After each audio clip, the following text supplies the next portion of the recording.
This is what we do.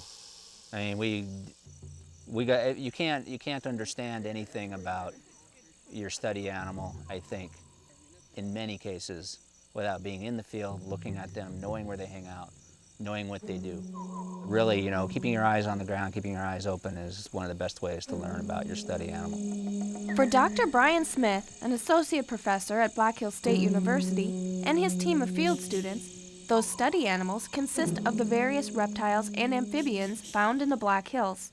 The Plains area, in general, has been overlooked in studies of reptiles and amphibians, and we don't really have much data from out here.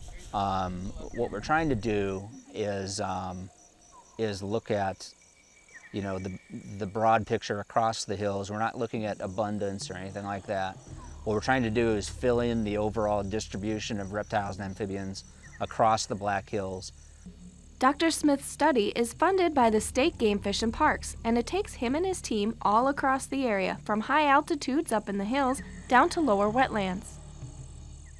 Now, Dr. Smith, I've heard that you can judge the health of an ecosystem by the health of its amphibians. Is there some truth to that?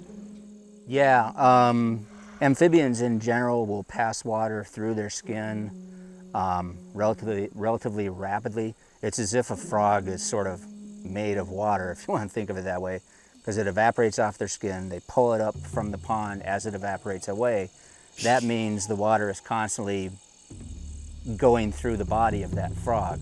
So if there's toxins in that water, they're constantly being moved through the frog, and frogs don't survive in that kind of situation for very long. So if you find a healthy frog population, you can kind of assume from that there's not a whole lot of toxins in that water. On today's outing, Dr. Smith's crew is comprised of Ben Blake, who was introduced to herpetology in 2002, Jody Massey, a biology major working towards her PhD, and Laura Lynn Cottingham, a biochem double major. It's fun, and it's nice to be outside and not cooped up in a lab all day. Once Laura Lynn and the other students find an animal, they try to gather all the information they can to better understand its habits. We're looking for a specific location, what the temperature is, because when you take data, then you learn what kind of things to look for in the future, like if it's a certain temperature when you found it that day, then maybe it's more likely that you're going to find it in a certain temperature or a certain location the next day. And such is the information the crew will take down about its latest find, one of the most common reptiles in the Black Hills. It's a red-sided garter snake. You find them a lot of places. Plains garter snakes more down on the plains. Red-sided's more up in the hills, but you can find them you can find these on the plains, and you can find the plains up into the hills, at least to here, because I know these guys have found them here. So far, the team has had great success at the pond.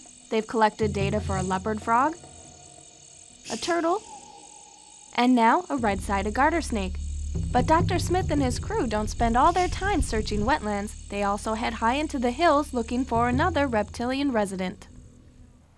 If people were to associate a reptile with the Black Hills, it would probably be the rattlesnake. Dr. Smith and his crew study these as well, but they use a little more caution than they do with the leopard frog. What we're doing when we're up on those hillsides is we are deliberately looking for snakes. We're poking under rocks. We're off in heavy brush. You just can't see those snakes in that stuff. And when you're in there, you know that you're walking, for every snake you see, there's probably 10 snakes you don't see. And I think in general, it's fairly dangerous. I think even what we're doing is somewhat dangerous.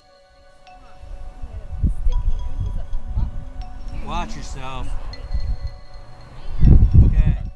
You have to know the habitat. You have to know where they're going to be, and that's one thing that you learn just from experience.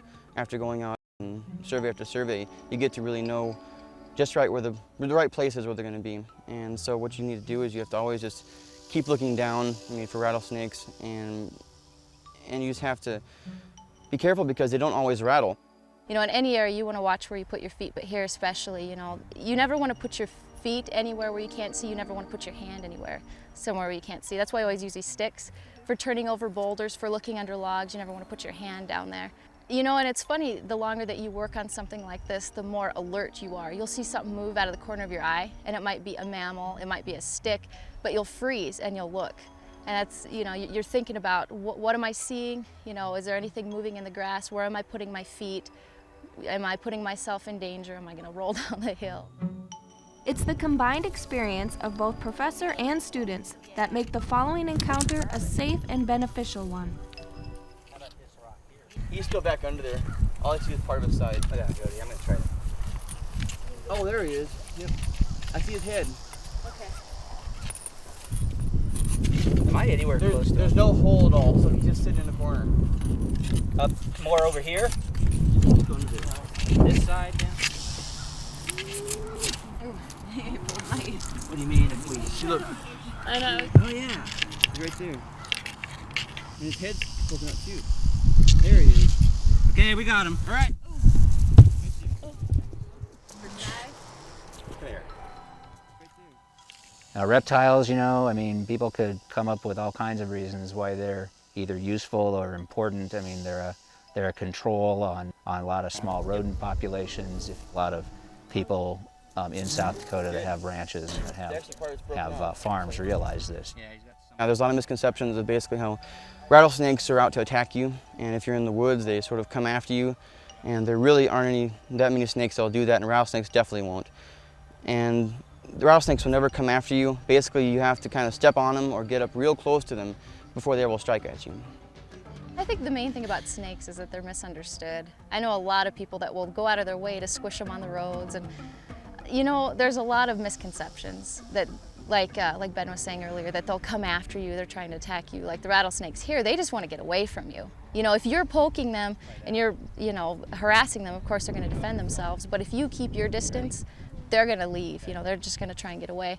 And, you know, a lot of other snakes like garter snakes are harmless, you know, little smooth green snakes. I think a lot of people see a snake and assume it's poisonous, assume it's going to attack you and bite you, and that's just not true with all snakes.